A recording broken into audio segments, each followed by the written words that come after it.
Not that song. Mike's Daily Podcast. I didn't do a Super Secret Sunday show. I got so wrapped up in watching important YouTube videos, like the fake trailers thing about that last Jurassic Park movie. Did that come out already? Is that already on DVD? God, it looked so bad.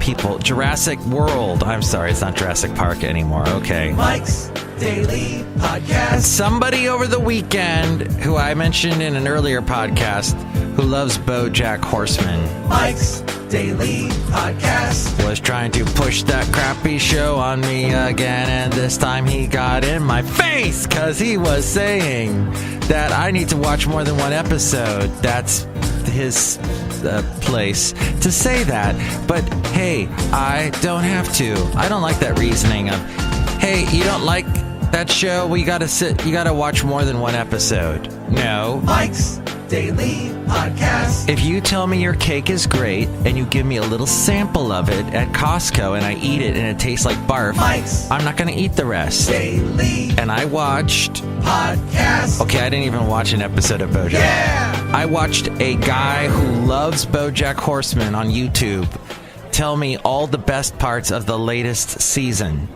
And he showed clips, and every single clip made me go, where's Cliff Clavin? Hey, Sammy. And go, that was a great impression, Mike. No, I was not interested at all. Every clip from that show made me less and less interested. Look, walked in. Hello, Mike Matthews. It's Chely Shoehart, Gift Shop Supervisor. Oh my God, BoJack Horseman talks all about things that are going on in life. It's a very important television show on Netflix. See, Chely, okay, it might be a generational thing. I'm old and curmudgeonly, and I don't get it. So, still, you gotta watch more than one episode, and he wouldn't let it go. Look who else walked in. Oh, Mike, this is Floyd the Floorman! And this is John Deere, the engineer. I don't know what the hell a BoJack Horseman is. Yeah, me neither. I'm offended you pushing these shows on me. But if you get offended, that's the way the cookie crumbles. Because I'm Floyd the Floorman. Yeah, I didn't. I told him was, why are you expending so much effort trying to convert me to watch a stupid show? And here's today's podcast picture. Are you getting paid? I asked him directly, are you getting paid by BoJack Horseman to push that stupid show? Are you being paid by them? Because if not, you should not be he wasted like 10 minutes, Basil, 10 minutes of my time. And I was on 92.1 KKDV over the weekend. Ooh. I was heard in Walnut Creek, Concord, the Upper East Bay, Far East Bay up there, Benicia, Vallejo, and etc. It was fun to be on the radio. I'll be on this weekend as well, this Saturday from noon to 6. But yeah, I was busy trying to do my show, and he was busy trying to push the stupid...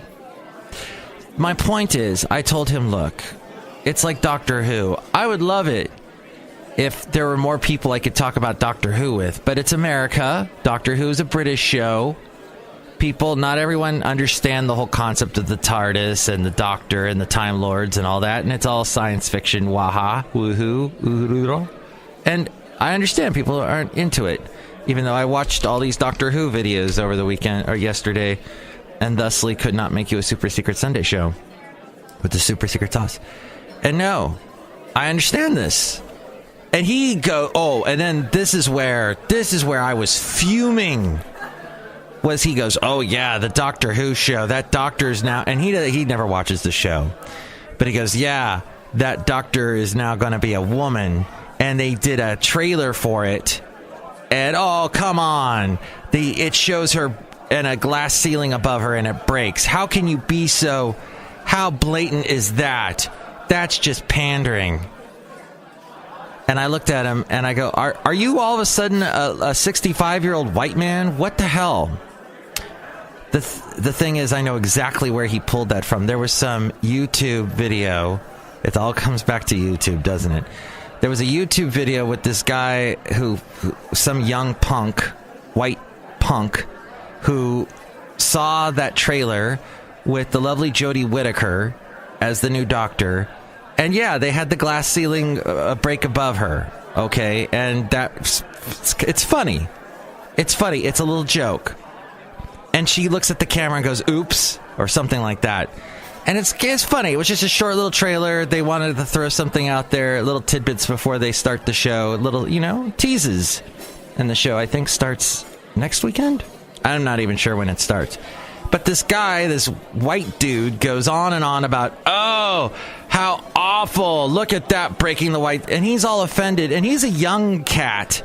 And how can a young person who's supposed to be all... Okay, this guy that was complaining about all this to me, he himself was... what do you call it? Accused of stalking women at an amusement park, which he wasn't. He was just talking to some ladies in line, and then happened to be going to the next ride line after the rides were, as he says, all in the same sequence. And he was saying, I was just going on the next ride. I wasn't stalking these women. Well, the security guard came over and said to him, you need to leave the park because those women are charging you with stalking them. And I thought that when I heard that, I thought, okay, that's a little bit like what the right is saying now about Kavanaugh. He's being accused. Anybody, it's like McCarthyism. I was on that bent a little bit. Oh, these women that he was in line with were a little overly sensitive and thought that he was stalking them. But this is where we are. I am laughing like crazy at the right trying to defend Kavanaugh right now and saying, well, they can say we Kavanaugh, on the face of it, from what we know, from what we knew up until about 2 weeks ago, we like him. But now there's a second accuser that came out, and I have that story somewhere. I won't read it verbatim, but Michael Avanti, an attorney, said he had knowledge that Kavanaugh and high school friend Mark Judge targeted women with drugs and alcohol in order to allow a train of men to subsequently gang rape them. Wow. That's the latest news. Oh, Avanti is the guy who's the lawyer for Stormy Daniels, and he wants to run for president against Trump. So he sometimes says some very outlandish things, but there's that second accuser. Her last name, I think, is Ramirez. Deborah Ramirez has called on the FBI to investigate the alleged incident, college party, and his body part was involved, and that kind of thing was going on. And so the woman, Deborah Ramirez, has FBI to investigate the alleged incident. The magazine New Yorker report, which is co-written by a Pulitzer Prize winner Ronan Farrow, states that 4 Democratic senators have received information about Ramirez's allegation, and at least 2 have begun investigating. You've probably heard this about 1,000 times by the time you've heard this podcast. That's what's going on. At any rate, it's so great to hear the right just completely dismissing, first off, Blasey Ford's charges, saying, oh, yeah, oh, she's a... So it makes the right sound like a bunch of women haters, doesn't it? It makes them sound like, oh, yeah, every conservative talk show host I've been hearing has been, you gotta just, go vote Brett Kavanaugh. And these women are just, they're in it, they're pawns in the Democratic Party trying to get rid of Kavanaugh, and you can't trust them. Oh, one guy, Dennis Prager, he is the worst. He went so far as to say, and he says this every day on his show for 3 hours, he says that women that have been groped or have been in a situation just need to get over it. Yeah, he actually said that. I know this. I've heard him say it several times. And then this woman, and because I have to hear his show, unfortunately, at my work.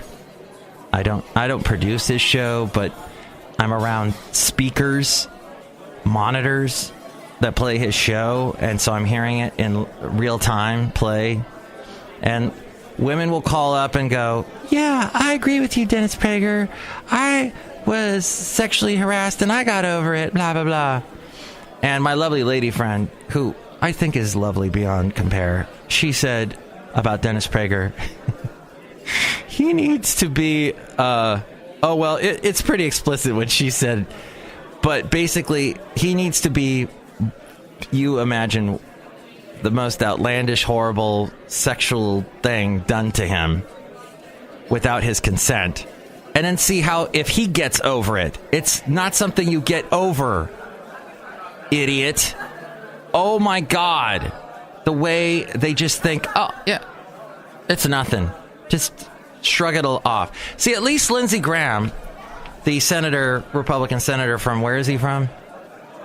That's how well I know these things. He said, at least, he admitted, I'm a fan of Brett Kavanaugh, but we have got to listen to what the charges are. We've got to hear, we've got a hearing, and we're going to hear with our ears what Christine Blasey Ford says. Blasio is the mayor. De Blasio is the mayor. We can't confuse those two. Mayor of New York.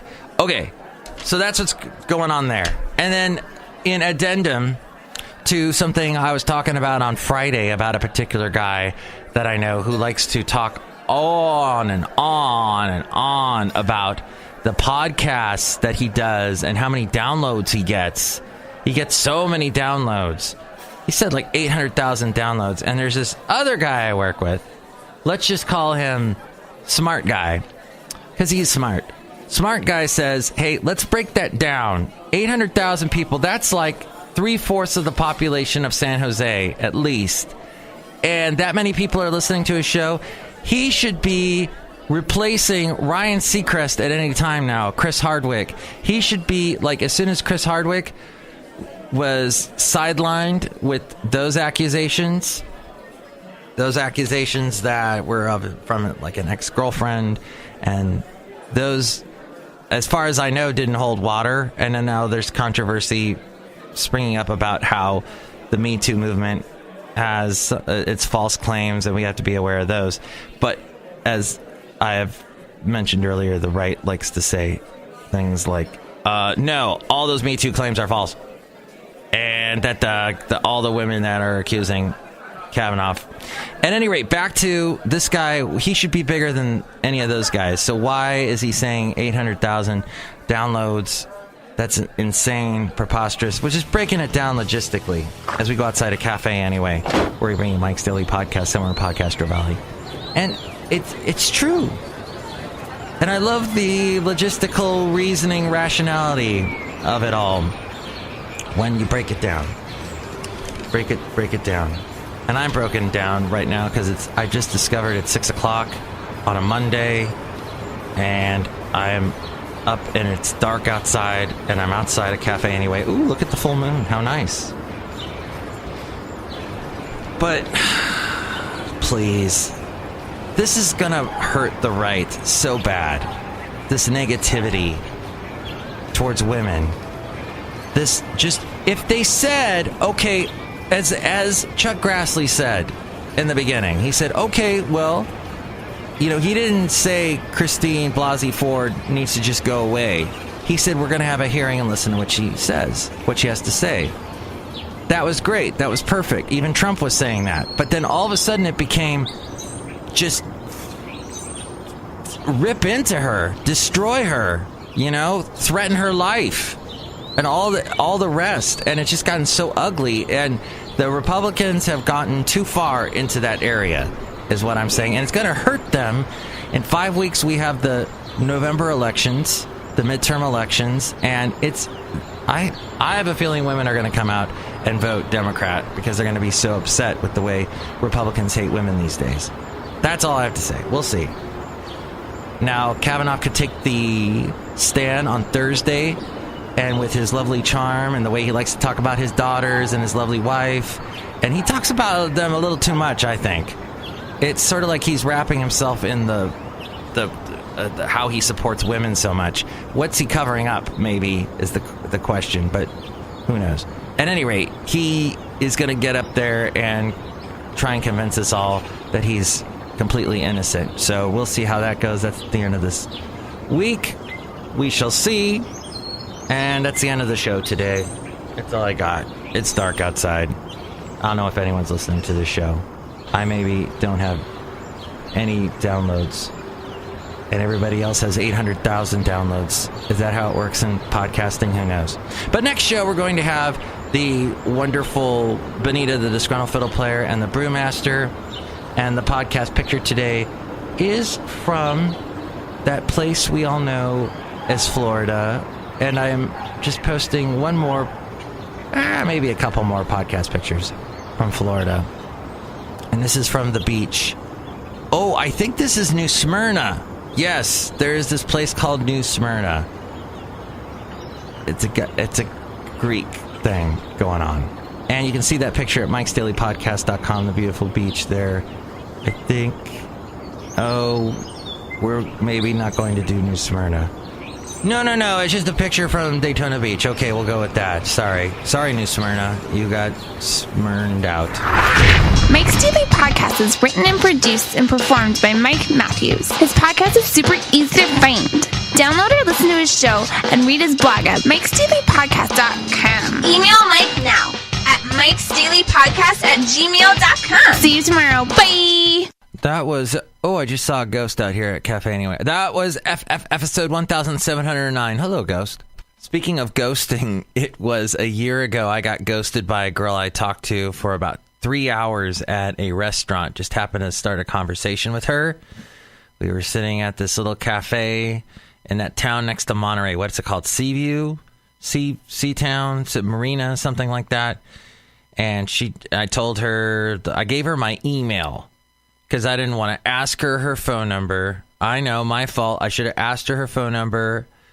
But she totally ghosted me. She knew how to get a hold of me. She ghosted me. Done. Game over. Her loss. Now I'm with a lovely lady friend. And she makes me smile. Ooh, this new Nico K song is pretty good.